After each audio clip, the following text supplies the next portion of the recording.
Hello and welcome to another Fantasy Premier League video.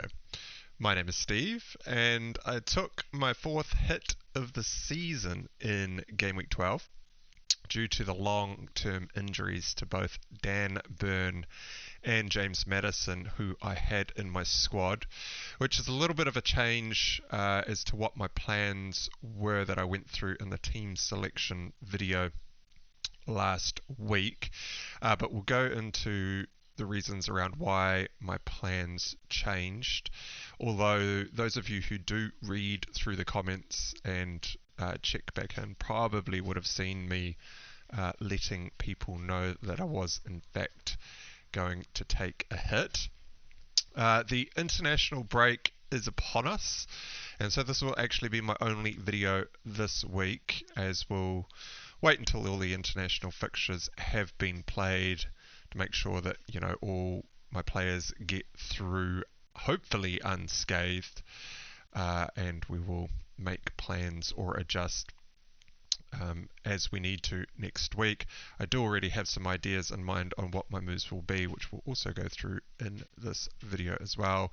But I would advise to hold off making any transfers until late next week, once all of those international fixtures have in fact been played, to make sure that those players that you already own don't end up getting injured, and B, if you do make any early moves, that you don't buy anyone that ends up getting injured across the international break. But before we get into it, I would just like to say a huge thank you to all of you out there who have subscribed to this channel. I hit the 1,000 subscriber milestone over the weekend last week, which is a huge milestone for the channel to be hitting, and I'd just like to say thank you all very much. It is very much appreciated. And of course, if you are listening to this and you're not already a subscriber of the channel, consider subscribing, and if you do enjoy the following content, make sure to give it a thumbs up.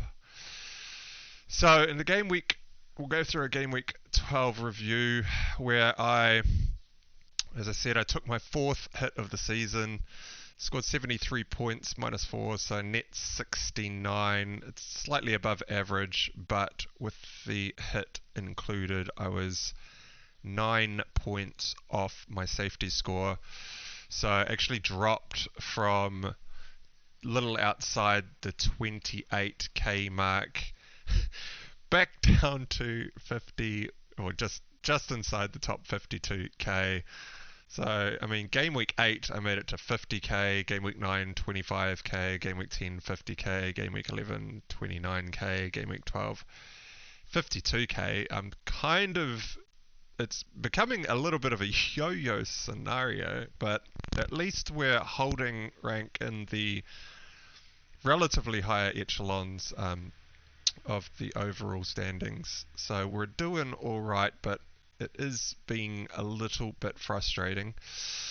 My defense was absolutely horrible in game week 12. I only managed to muster a total of 4 points from my 4 players. Johnston with 1 point, Gahey from the same team, same game, also with only 1 point.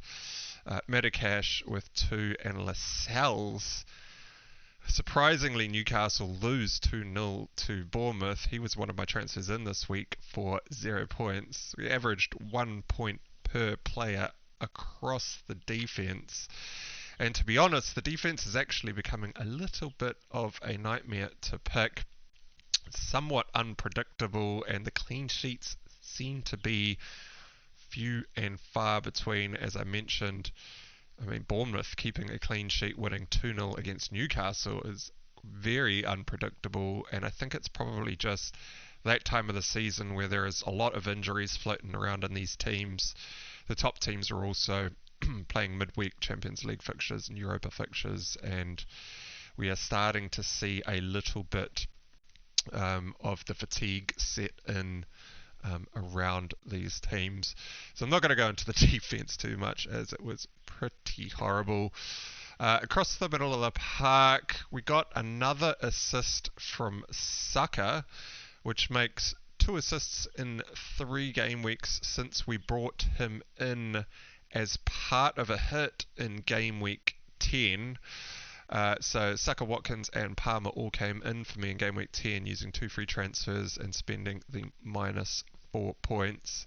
And Saka has been okay. I mean, 2 assists from the set of fixtures that I brought him in for. I mean, Sheffield United at home and Burnley at home, wrapped around the Newcastle away fixture. I was expecting a little more out of Saka.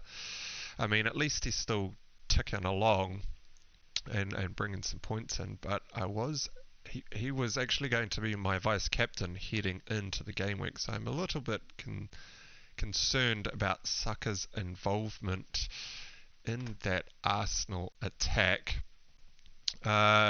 Martinelli, well, as I mentioned in my intro, I did take my 4th hit of the season, so that's 4 hits in 12 game weeks. Meaning I'm currently averaging 1 hit every 3 game weeks at the moment. It's a little bit, well, sort of expected. Not quite the amount of hits hasn't actually been expected, but I did change up my strategy this year to run with an incredibly light bench. Most seasons in the past I have played with a stronger bench, at least having one very decent first bench member. But I decided to just chuck all the money onto the pitch for this season. And to be fair, all things considered, it has actually been going pretty well, considering I am ranked up in the top 52k in the world. But I did not expect it to actually be quite so many hits. So I sold Dan Burn last week. He was out with back injury until I think it was like mid-January. And so as soon as the Newcastle Champions League fixture was completed and I saw that Lascelles had come through that Champions League game unscathed, I locked my transfer in. That was my 1 free transfer to get rid of Dan Burn and bring in Lascelles on, I think it was Wednesday last week. It was before the team selection video. And at this point, the information coming out of the Spurs camp was sounding like Maddison's injury was very minor, as it was only looking to be a bit of a knock, and they were waiting to see how he was going to be for game week 12. Now, in my first video last week, which I recorded the day of the chaotic Spurs versus Chelsea game, in which Maddison did pick up the injury, I said in that video that I was actually quite concerned about Maddison and his fitness as he came off, because when he went down, he actually went down with no contact. There was no contact to him when he kind of went over. Was it in the box or very close to the box? And typically, when you see a player go down like that, it is usually a much more severe injury. And so in that video, we weren't obviously sure what had actually happened at that point, and we had no news out of the Spurs camp. But I did say that if I found out that Maddison was going to be out for, a month or longer, that I would just immediately sell him for a hit and get him out of my squad. But if he was only going to be out for just the 1 week, and obviously we're heading into the international break, which would have given him the full 3 weeks to recover, I was just going to bench Maddison and play Kabore off the bench, as I had a lot of value tied up in Maddison. I bought him at the start of the season for 7.5 million. He was up at 8.1 million as of last week when I made that recording. And then as of Saturday New Zealand time, which was the actual day of deadline, so I went to bed Friday night, the last news was that Maddison's injury was just a little knock, and they were still umming and ahhing about when he was going to be ready for game week 12. I woke up on Saturday to find out that overnight the news had come out that Maddison was going to be out for 2 whole months into mid-January. And of course, I already had the plan in my mind that if Maddison was going to be out for a month or more, I was just going to immediately sell him for a hit. Because, well, A, I'm running with a really light bench, and although I don't mind playing Kabore, or I didn't mind playing Kabore for just the one game week in order to hold on to Maddison, as I did have 0.6 million worth of price rises built up in Maddison. If he was going to be out for a month, I was pretty sure that I would, if I sold him, I would be able to pick Maddison back up for a price very, very similar to his sale value. So, given that I'd earned 0.6 million in Maddison, I was able to sell him for 7.8 million. So I did that, and I bought in Gabriel Martinelli. So Maddison was set to drop in price on Saturday at the price change time, which is about 2 p.m. New Zealand time. And Martinelli was also scheduled to go up from 7.7 million to 7.8 million. So at the time that I locked the transfer in, I did actually think that I was locking in about 0.2 million worth of value as part of this transfer. So I locked it in. Once the price changes occurred on Saturday, Maddison did in fact drop down to 8.0 million, which meant I would have immediately lost 0.1 million in sale value of Maddison had I delayed that move until after the price changes. And Martinelli also rose in price from 7.7 million to 7.8 million. So the price projection sites were correct. We did in fact actually lock in that 0.2 million of funds into my squad. But as it so happens, Maddison has actually dropped further. He is now down to 7.9 million. So the drop from 8.1 to 7.9 means that if I hadn't have sold Maddison, he would have currently been sitting on my bench for 7.9 million, and I would have to hold on to him throughout the international break, obviously because I don't make any transfers during the international break to ensure that I don't buy a player who ends up getting injured and I don't end up wasting the transfer. And I'm almost certain he's going to drop even further down from 7.9 to 7.8, which is my sale value on Saturday for Maddison. So I sold him for 7.8 million, and within just a few days it looks like he's already going to drop all the way down to my sale price. So I should be able to pick up Maddison in January, assuming that that's when he actually comes back, for a lot cheaper than my sale price. I have actually locked all that value into my squad. The hit itself didn't go amazing. I mean, I bought Martinelli in. He did nothing in the match. He did outscore Kabore by 1 point. So the hit actually only cost me 3 points as opposed to 4 points, because if Kabore had scored 2 points, it would have been a 4-point loss, as I could have just played Kabore. As it so happens, Kabore only scored 1, so it takes the price of the hit, or the loss of points of the hit, to a net loss of 3 points.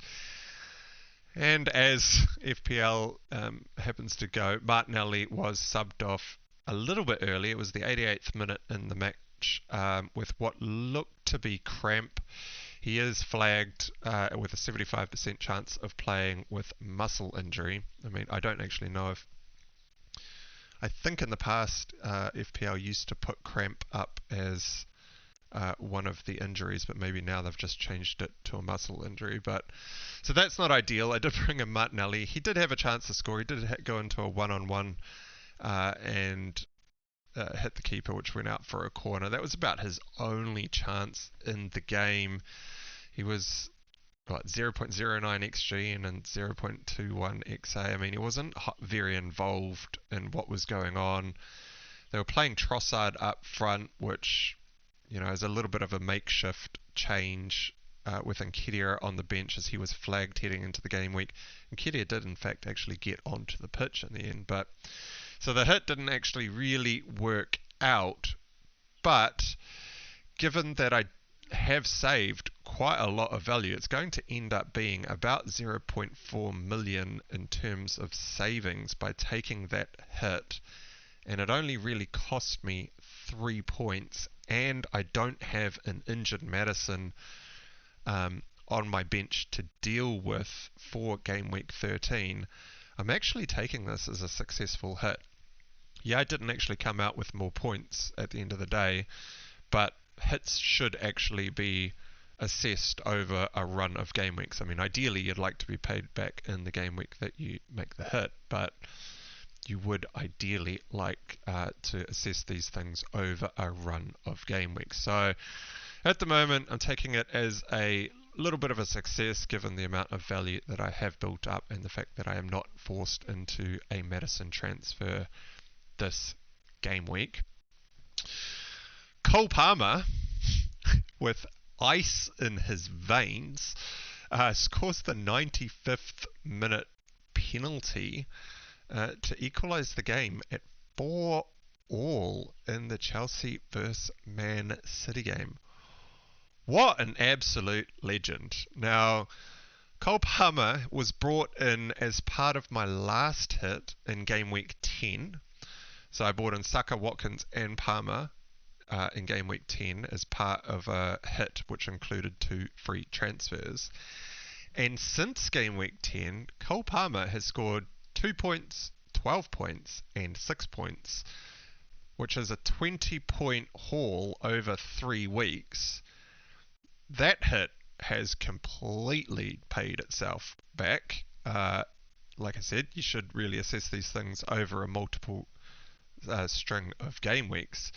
And like a lot of people were questioning the Cole Palmer transfer in with the upcoming run of fixtures that he did have at my point of buying, which was Brentford at home, Tottenham away, where he scored 12 points, Man City at home, stupidly hard fixture, and he's still got another tough game in game week 13, which will be away to Newcastle.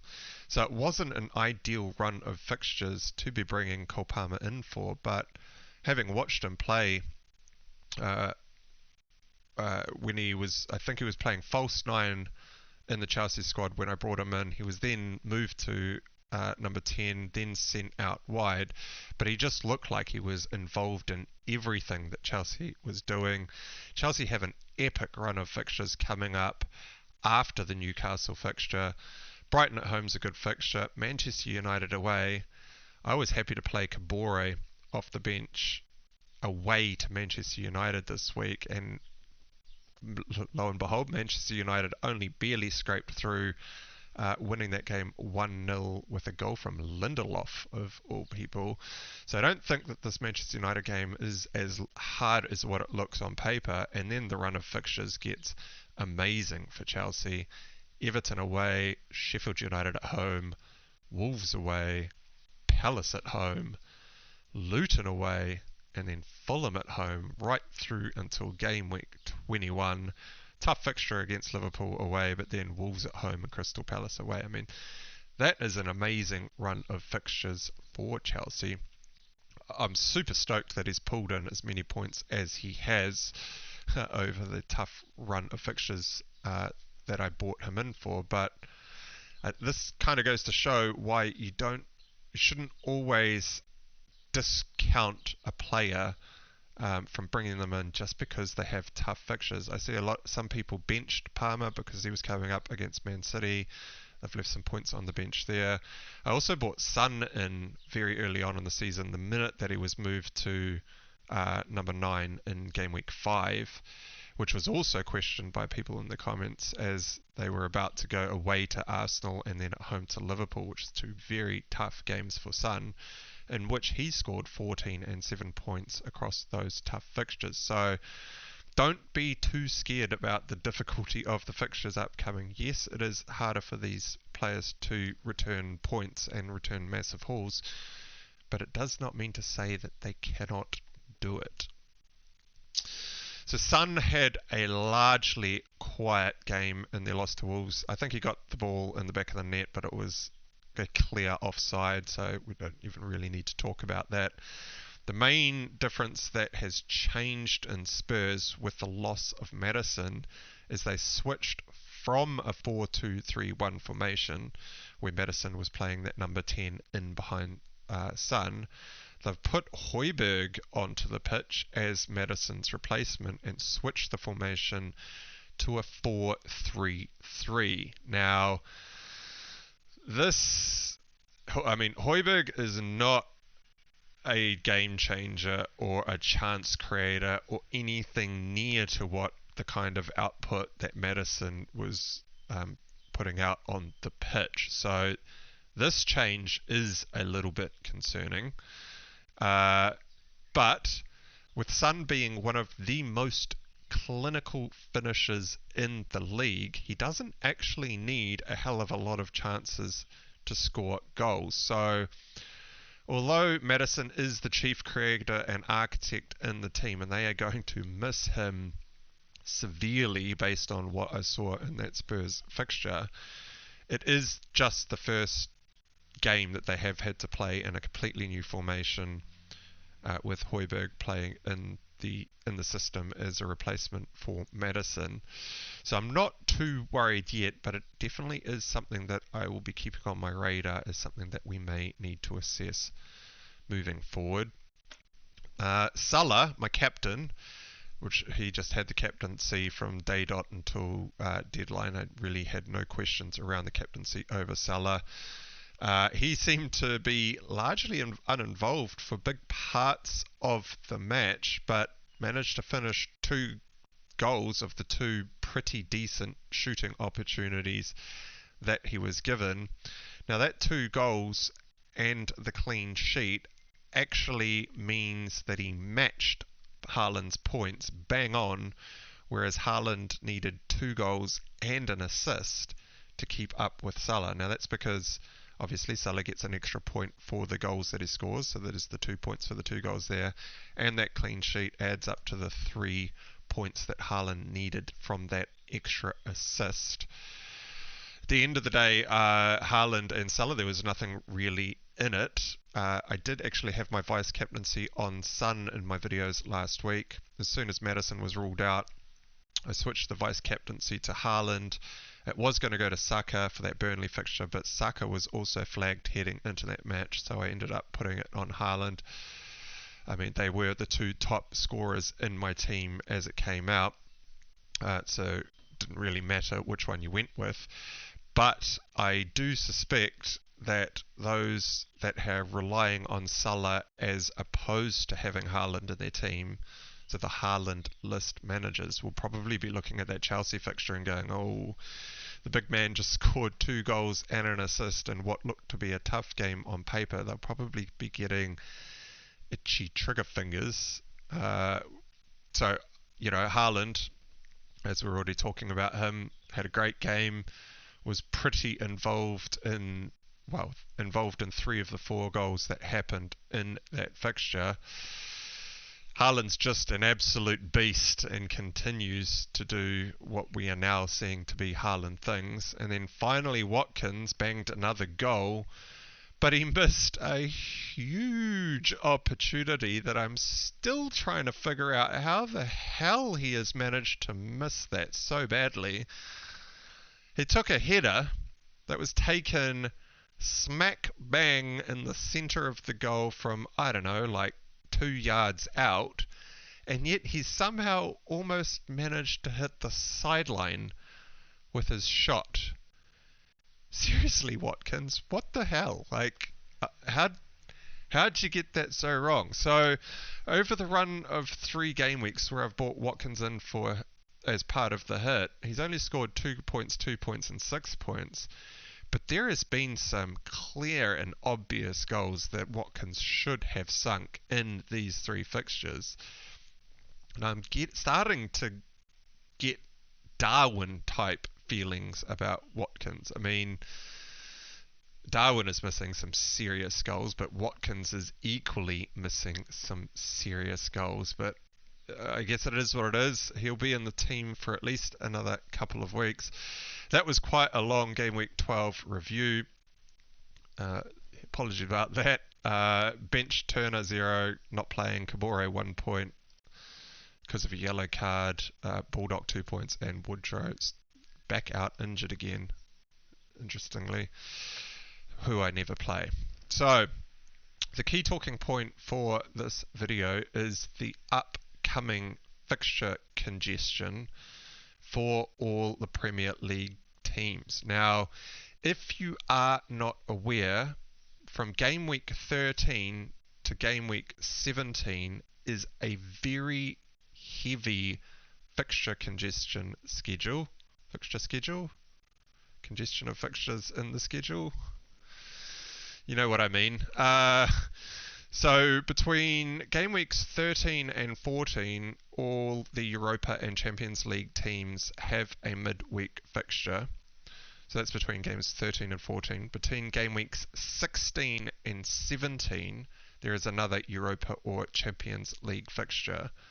And game week 15 in the Premier League is a midweek match for all Premier League teams. So not only do the Europa and Champions League teams have midweek games coming up, but all teams will have a fixture from game week 14, 15 and 16, there'll be 3 games in the space of 2 weekends. And so, as such, we need to be focusing on nailed-on assets that have very little threat of rotation through this period of fixtures. Now, Matty Cash is currently, was planned, to be my intended transfer out for game week 13, as Aston Villa's fixtures do dry up a little. They're away to Spurs this week, which is going to be quite a tough game.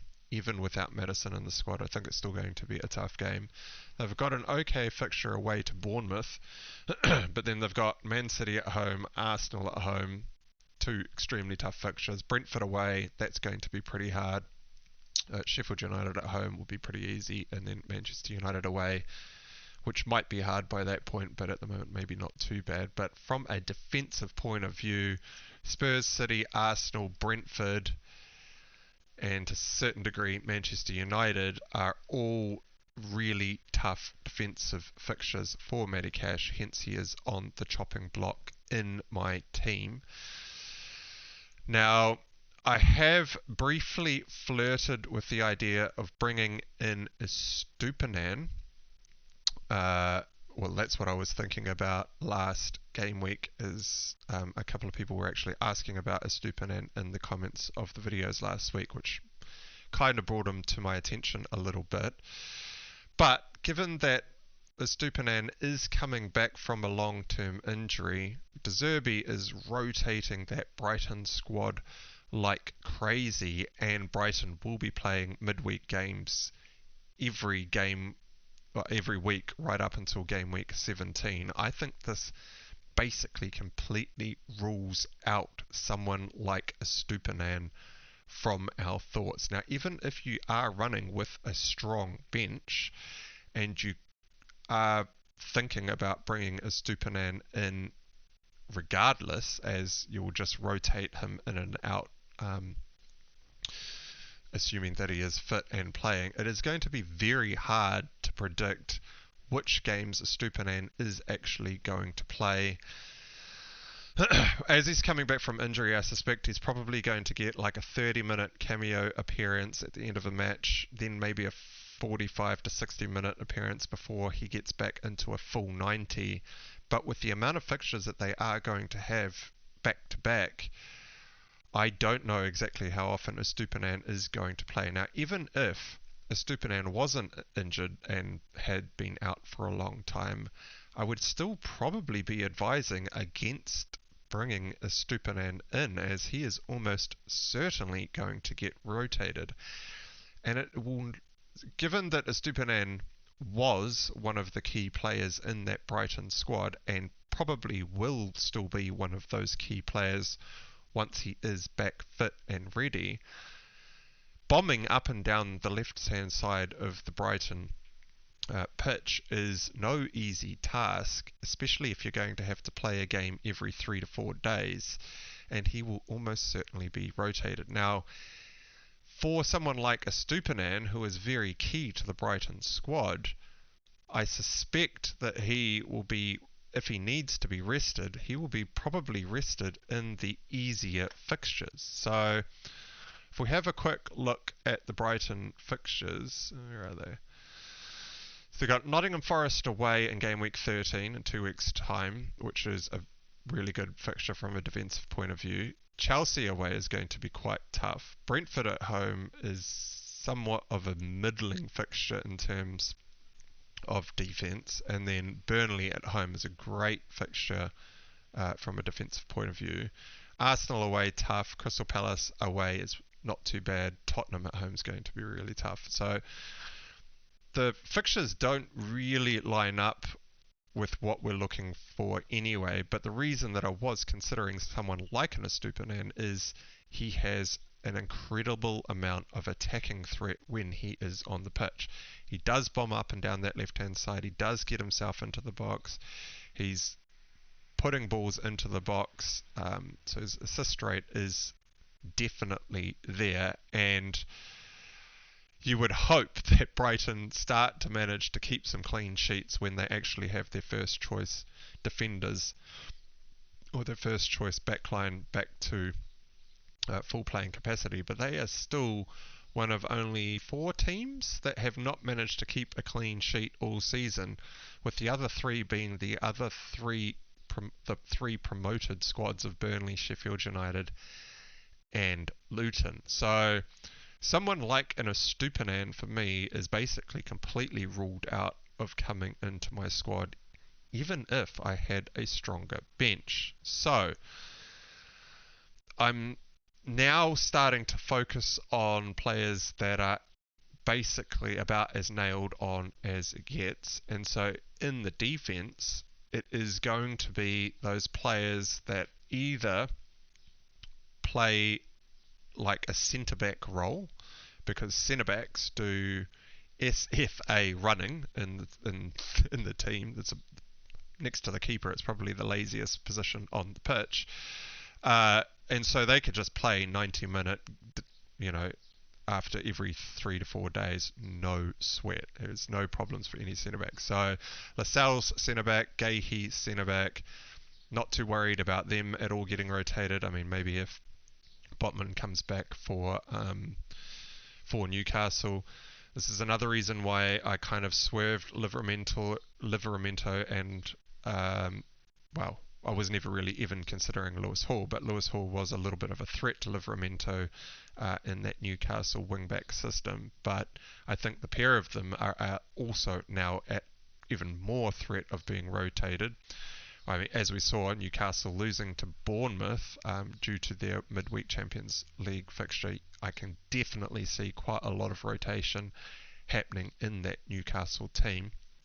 And so my initial thoughts of what I put forward last week was I was going to be selling Matty Cash for Saliba, who, by the way, actually scored a goal in that Arsenal game at the weekend. So good to see that Saliba is going to be able to get up and get amongst the goals. And he is probably still first choice on my list of replacements for Matty Cash. But something to think about in your squads is to ensure that those players that you are bringing in are not at all at threat of rotation. So some players that I can think of just off the top of my head that you may need to reassess would be Livramento,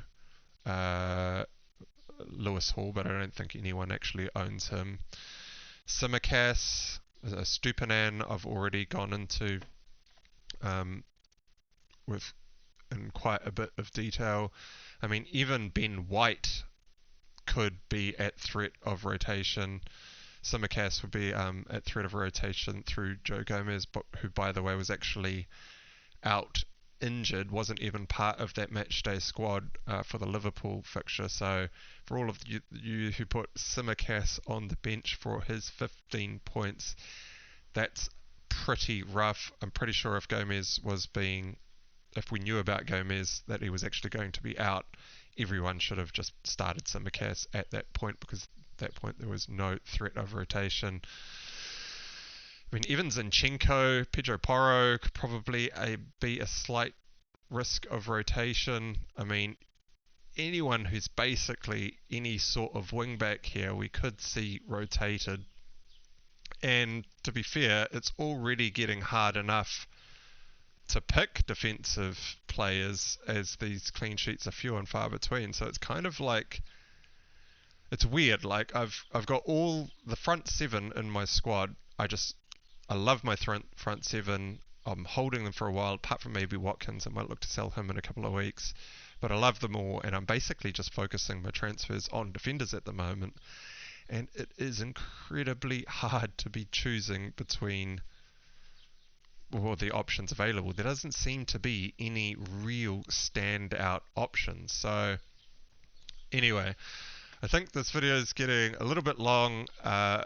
Things are definitely going to change across the international break, but as you are thinking about those things, thinking about your moves across the break, do keep in mind that the threat of rotation is going to be a lot higher than what has been previously over the next 5 game weeks. So it is actually quite a chunk of the season that's going to come relatively thick and fast, especially game weeks 14, 15 and 16 will be turned around quite quickly in the Premier League. So that's it for today's video.